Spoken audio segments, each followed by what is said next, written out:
Yesterday I watched it on YouTube. Now I know it's a fact. G'day everyone, it's me, the Anti-Theocrat, and yes, this is another one of those things we do. What are we going to be looking at too? A web magazine type thing, although the writing style would say very short attention spans and the need for dot points. We're going to look at HerWay.net. And we're going to look at a couple of articles from their relationship section, because that's how I discovered them. Now, they do love 1- and 2-line paragraphs, which is, I mean, I've written a newspaper article before, a newspaper column before, so I know that 1 or 2 paragraphs is reasonable in an article. But they're even briefer than that in this. It really stinks of no attention span. But also, 5 signs, 4 things, 7 signs, 5 surefire ways, 7 most common. Yeah, as you can see, putting things in lists, dot point lists, is sort of their thing, isn't it? So let's skip to the last article just for the title. I'm single because I want 5 things only a real man can give me. Now, these articles are both written by Tara Brown, who seems to be a regular contributor. Tara Brown is single because if your man isn't obsessed with these 4 things about you, let him go. In the opening, here are my 2 cents about love. If it isn't overwhelming, exciting, scary as hell, but at the same time, beyond comforting, you're wasting your time. Stopping at this point, we're starting early. Overwhelmingly exciting and as scary as hell are rarely found in the same relationships as beyond comforting. You may find exciting and you may find a little bit scary, and it might still be comforting. But when you want overwhelmingly and beyond, you're a fucking Fruit Loop. Isn't life too short to spend time with a man who will love you in a mediocre way? Life is mediocre, love. Life is mediocre. You stink at this point of the white wedding dress and tens of thousands of dollars spent on a wedding day, which is the highlight of your life. Which means every day after it is shit, because you've had your one highlight of your life, and life is just mediocre after and before that day. In fact, the longer you spend with someone, the more mediocre it will get, and that's fine. Mediocre is not a bad thing. Exciting every day would give me the shits. There is something you spell out about yourself later in this writing that I've lived with in the past.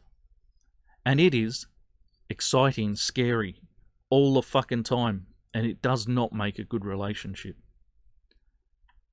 Don't you think you deserve someone who's going to worship the ground you walk on? I've reached a point in my life where I want all or nothing at all. Give me half of your love, and loving only parts of me is no longer good enough. This reminds me of a television show that I see more often than I would like to, called Little Princess. I have a 4-year-old in the house and I get to see all the fun shit, the Teletubbies and Night Garden, stuff that talks down to children and talks nonsense at them. But Little Princess gives me the shits beyond many of them. I love things like the PJ Masks. They're terrific. I love them. They're harmless and fun. But Little Princess is a girl child who is a princess. And all the girls, all the adults around her, play games at her level and pander to her. And they all play with her games. And she's their little princess. And you have no fucking idea how much you resemble that at this point. You want to be everyone's little princess and you want them to play your little games. No wonder you're single. Being indifferent, not harsh, isn't love. I'm not even sure what to do here. Being indifferent but not harsh. Is she saying that she'd like some guy to put him in the position of having a Me Too accusation made against him? She wants someone to be a bit harsh with her? I know she wants to be a bit harsh. That we'll come back to that too. Being kind but not affectionate isn't love. You think so?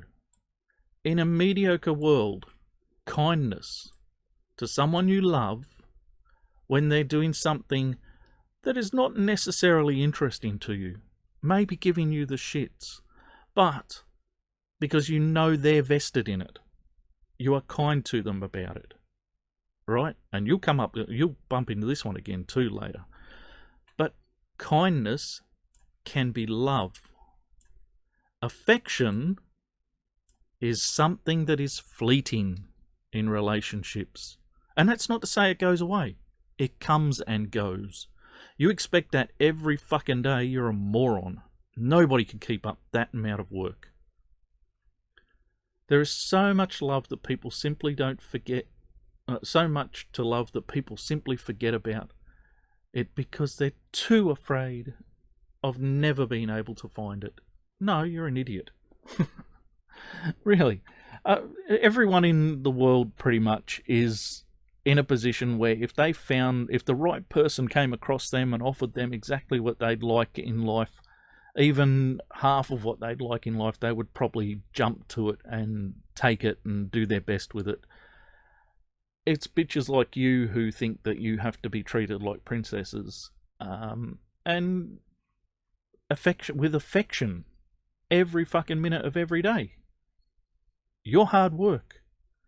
You're not worth the effort. The reason nobody's loving you is because you fucking are. You're a tard. You're a fucking tard. Love is being crazy and ridiculous with this person, but in a way that makes you stop and think how freaking lucky you got to find somebody as ridiculous as you to share your life with. It's all those little things that make you realise that this one is different. This one makes every second feel worth it. You know what? I live in a somewhat crazy relationship. I can talk shit till the cows come home, and my partners can talk shit back with me. It's just, it's good. There's no time when a conversation can't be held because there's nothing important to say. You can say anything and it just becomes conversation.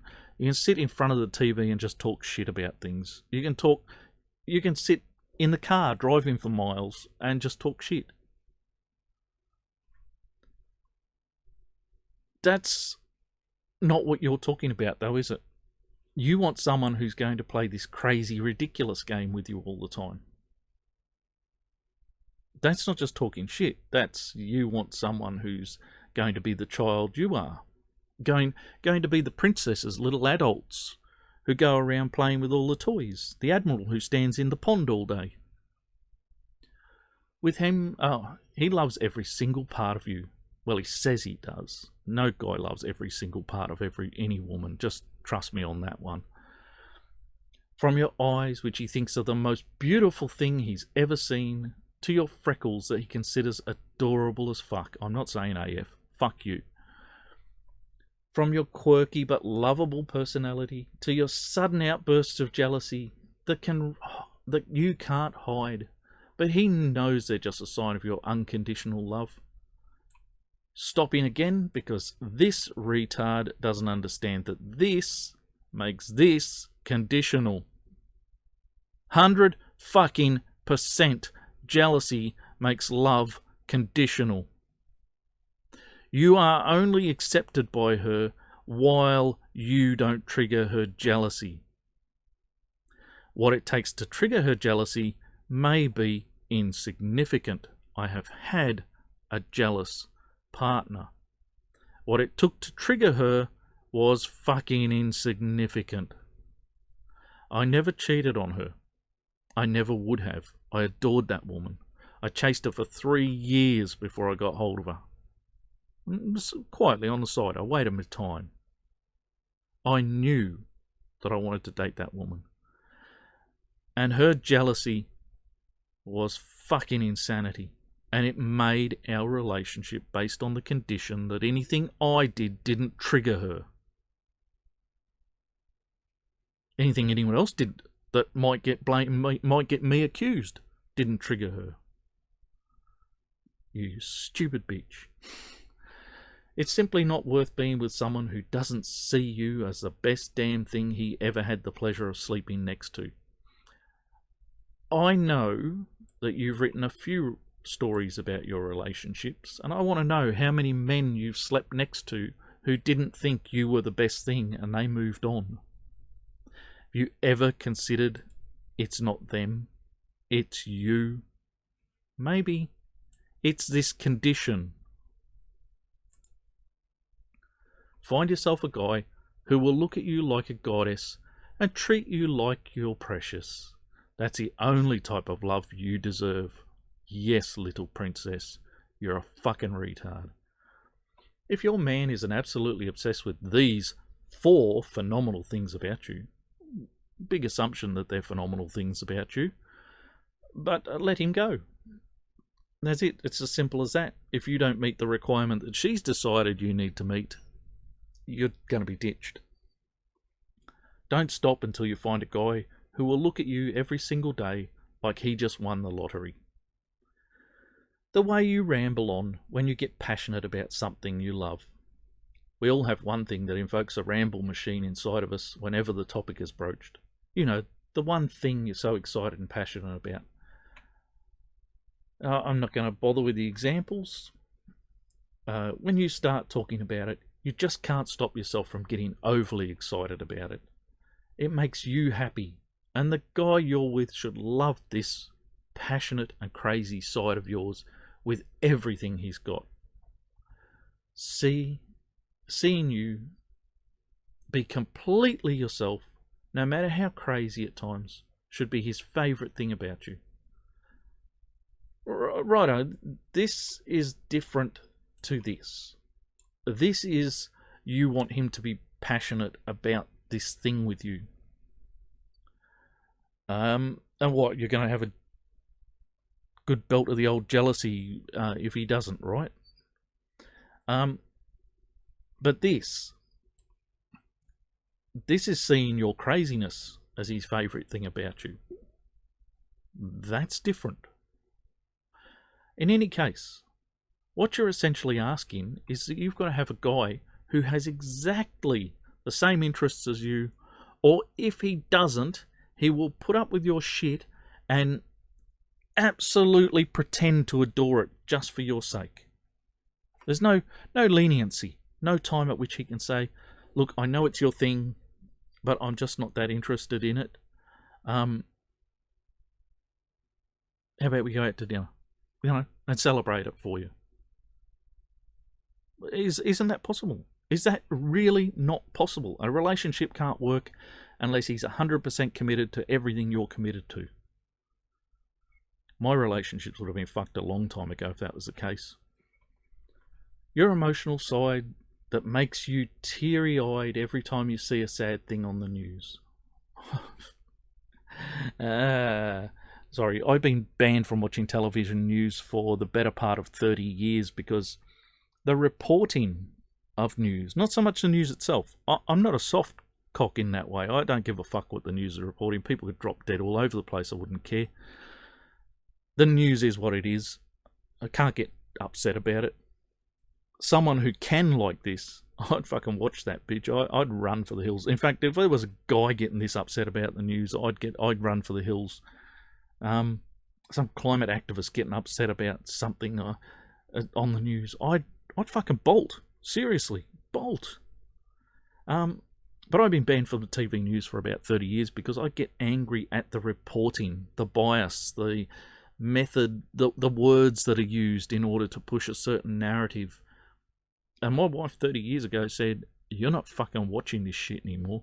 Well, it's how long have we been here? 25 odd years. So, yeah, it's probably all of 25 years since she banned me from television news. But I tell you what, My anger at the reporting styles is nothing compared to someone who gets emotional at the news. That's just weird shit. You see shitty things happen in the news every single day, and you just pray for the day it somehow magically all stops, knowing it won't. No, I don't. I don't expect better. And plus, I know the news is only reporting the bad things of the day. I know that most of the human population got through its day without being killed, run down, or, being in a war zone. I know that I'm seeing what someone thinks they can sell me as a product. And what they can sell me is glorification of horror. That's it. So anyway, I don't need to go over more examples. A real man will adore this about you. A real man will run for the fucking hills. He will be obsessed with how emotional, kind, considerate you are. He will run for the fucking hills. He will consider himself lucky to sleep next to a person who feels pain when she sees bad things happening around the world. He'll fucking run for the hills before the Me Too accusation. Because she's so fucking easily hurt that she's going to come up with something. Don't date anyone who sees this as anything but extraordinary. No, it's fucking not ordinary. When I have the Jehovah's Witness come to the door, the first thing I do to shoot them down, because they always come to the door and say, do you know the world's going to end? It's more or less the opening thing with them. And the first thing I do is shoot down the fact that they watch the television news and see all the horrors of the world. And that during their day, they didn't come across any of those horrors. They walked around my town, going door to door, bothering the fuck out of people. Not bothering the fuck out of me, I enjoy the conversations. They don't. But they come to my door after walking all around town, seeing nothing horrendous for their entire day. And they might do that every day of the year. And they come to my door and tell me the world's going to end. And I tell them that television news that they go home and watch of an evening is not their experience of the day. And it is the first step backwards they take from my door. Having that view of the world, your view of the world, ripped from them. Fuck, my day wasn't like that. I do go home and watch the news, and it is all horror. And I had none at all day. You're a sad cunt. Grow up. The way you excitedly burst into a song at the most random moments. You know what? I don't really give a fuck about this. You can have some quirky behaviours. Quirky behaviour is not a bad thing. I have two partners, as I have stated, and one of them doesn't like music loud, but when I'm driving, I get to choose. Sometimes it's audiobooks, as my other partner's got into audiobooks for the drives, and I have to admit, we're going through the old classics, Tarzan and things like that, and they're quite enjoyable. I enjoy the language and the wordplay. But I'm also a ska music head, and so are my partners. And when the ska music is playing loud, well, it's not just the ska, there's also dance music can play in our car. That's on the selection. And we have two whistles hang from the mirror of the car. And if something comes on with the right beat, we break out the whistles and toot our way down the road, dance under the beat. Right? Craziness isn't bad. Doesn't mean he's got to love it, but, craziness isn't bad. I don't think it's seriously a hit and miss thing about a relationship. If he doesn't particularly like it, well, mellow out when you're around him. Like I said, one of my partners doesn't particularly like my loud music. It hasn't ruined our relationship. The way you choose to love him through thick and thin. I don't think you do. All right, this is a list of you not doing that. This is a list of, if he doesn't suck up to your every whim, if he doesn't treat you like the little princess you are, you're not standing by him through thick and thin. Thick and thin includes moods. Thick and thin includes not wanting to hear certain things at certain times. It includes not wanting to put up with your jealous streak. Right? You're not putting up with him through thick and thin.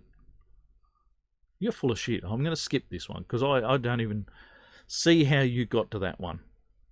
Okay. She's a psychologist and theologist, is Tara Brown, which might be why she's a moron. In any case, let's move to the other story, because I found this one. This is actually the one that came up in my feed. Let's see if we can get through it quickly. I'm single because I want 5 things only a real man can give me. Now, what I needed was Tara to tell me what a real man is. After having dated so many lost causes, I truly started to believe that there was actually something actually wrong with me. Let's just put it this way, love. You dated a lot of lost causes might actually translate as a lot of men considered you a lost cause. Maybe it is you. And given the last article, I'd say there's a fair chance it's you. This was the way I looked, how I talked, or my weird sense of humour. Nah, not buying that. How can one person have so much bad luck when it comes to men? It's you. Only one thing in common with all those failures was none other than me. Well, we worked it out, didn't we? That was the conclusion I made after my last shitstorm of a relationship. You realised it at last, but you're going to say it's not true, isn't it? And now I can honestly say I'm done pinning the blame on myself. Well, look, if you're not going to correct the problems with yourself, then I see no reason why you should pin the blame on yourself. I mean, really, if you're not going to correct it, what's the point? The rest of us, we can blame you. I can say that I've read an article of yours now, and I think you're a horrendous bitch with a jealous streak, and you should blame yourself, but you're not going to correct anything, so why should you bother? I put up with much less than I should have because I didn't believe that one man could fulfill all my perfectly reasonable needs. So you didn't actually believe there was a relationship for you out there anyway, and you had high expectations. But you know what? Just any man can't. But a real man can. Yeah, righto. Let's have the jealous bitch tell us what a real man is, just so we know. And as rare of a species as they seem these days, I'm sure that somewhere there's a man who won't find my needs and wants too much to ask for. I'm sure there are men out there like that, but I bet you're aiming higher than that. And so you're never going to find them. And that's probably lucky for the suckers who will put up with your shit. A man who will happily provide me with everything I need emotionally and not complain about that I'm being overbearing. Okay, so we've just worked out that you are overbearing. We know from the previous article that you are jealous, which is the overbearing, isn't it? But you need someone to just soak all that up for you. You need someone to be your punching bag. Okay? Moving on. A man who won't run away when it gets hard and who will be there in person, not just by text. So far, no such luck. Do you know why the guys are there by text? Because they're trying to ditch you. It's that simple. If my partners needed me, anywhere, anytime, I would do everything in my power to be there. Really, that's how it stands. If they need me, they get me. The reason you're getting text messages is probably because you're calling guys in a fit of jealousy while they're at work. But if it was legitimate and they're still sending you text messages, you can count on the fact they're trying to fuck you off. I don't need a man who'll only make me half happy. Really, you're going to have no part in your own happiness. You need him to do all of it. Okay. I don't need a man who needs me to take care of him. We allowed to share responsibilities? Is he allowed to look after you and you look after him to a certain degree? Maybe this half happy thing. You do half of your happiness. He does half of your support. You do half of his support. He does half of your happy, right? We're all good, huh? Why do you need everything your way? In a relationship, it goes both ways. Not sensing that from you at all. And I'm done taking the mother role to immature boys who can't take care of themselves, let alone a woman. Yes, princess. What you're saying, princess, is that you don't want a boy who's going to make you do any of the fending for yourself. You want him to do 100% of everything for you. I admit that as a man and that other men around me, we can be reliant. You know, we do like a little bit of support in our lives. I'm shit house at doing dishes. I don't like it. I also find that sinks and benches are too low for me. They really jigger my back. They're set for people about 5 foot tall and I'm 6. So what I'm seeing here is you don't want to do anything. You consider anything you have to do for him to be mothering him, but he has to do everything for you. Until I find a man who can provide me these 5 things that every woman should have from a partner, I choose to remain happily single. You enjoy your cat, Spinster. I want a man who believes in open communication. I'm going to go with that, but I'm not going to accept that you believe in it. I want a man who takes responsibility for his actions. Yes, but you want him to take responsibility for yours too. I want a man who is trustworthy and loyal. But you're thinking that one man can't fulfill all your needs, so you don't appear to be trustworthy or loyal. I want a man with empathy and compassion. Now, I think I'll actually read this one because I remember passing by it. I really need you to understand that when I'm going through something, how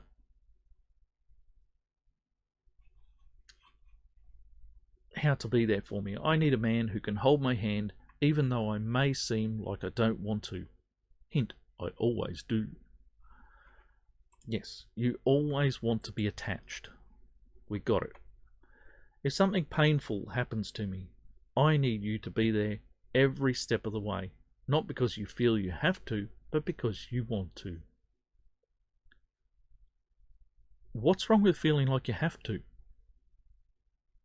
I'm not sure what having a duty to someone, a responsibility to someone, why is that not important? Why can't that even be the same thing, right?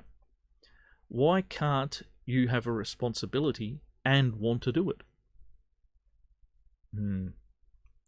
I need you to love me enough to be sad when I'm sad.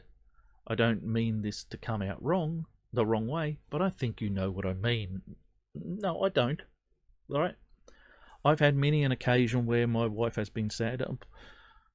My wife recently, her mother died. I couldn't be sad for my mother-in-law. I didn't like the woman. I can openly admit that. I think everyone knows I didn't like her. She didn't particularly like me. But I could be sad for my wife. And I set up all the travel and everything for her to go home so she could be there. But there was a level of sadness I could not experience or be involved in. And that wasn't bad. It just was. To feel genuinely heartbroken when I'm suffering. See, this is the level of commitment you want. You want all out, 100%. If my mother-in-law had died and I did not feel sorry about her death, then that wouldn't be enough for you. But you know, I've been to my in-laws' house often enough to know that woman and I had nothing we liked about each other.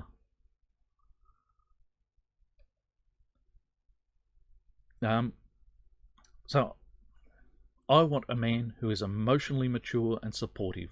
Yes, but you're not emotionally mature and supportive. You cry at the television news and have jealous breakdowns or whatever in the fuck you call it, spats. So again, I'm not interested in reading that because it's not what you are. It's not what you are offering. You're not offering any of these things. So why should he? Right? Think about that. You're not offering it. Why should he? Relationships are two-way things. And they're not 100% equal all the time. You can have differences. You're allowed to have differences. Differences don't do anyone any harm. Differences can actually be good for you. Gives you something to do with your relationship. If we're all identical like this woman wants, or she doesn't want identical anyway, because she doesn't want the men in her life to be the emotional, jealous wreck that she is. She wants them to soak all that up and take it away from her. She's taking no responsibility for her own actions and her own mental issues. Her relationship problems. She stated at the start of that article, I'm not blaming me anymore. But you've had a raft of relationships that have collapsed. Something about you's not working. Maybe something about the guys isn't working too. But something about you is also not working. It might just be your flexibility. You're willing to write lists, numbered lists, of what you want and don't want. Is this your flexibility? Anyway, I thought I'd just get that one out of the way. It's something a little bit lighter and not so important, because let's face it, she's barely important to her own life. She's certainly not important to mine. I've been the Anti-Theocrat. May your gods remain fictional, and I'll see you in the next one.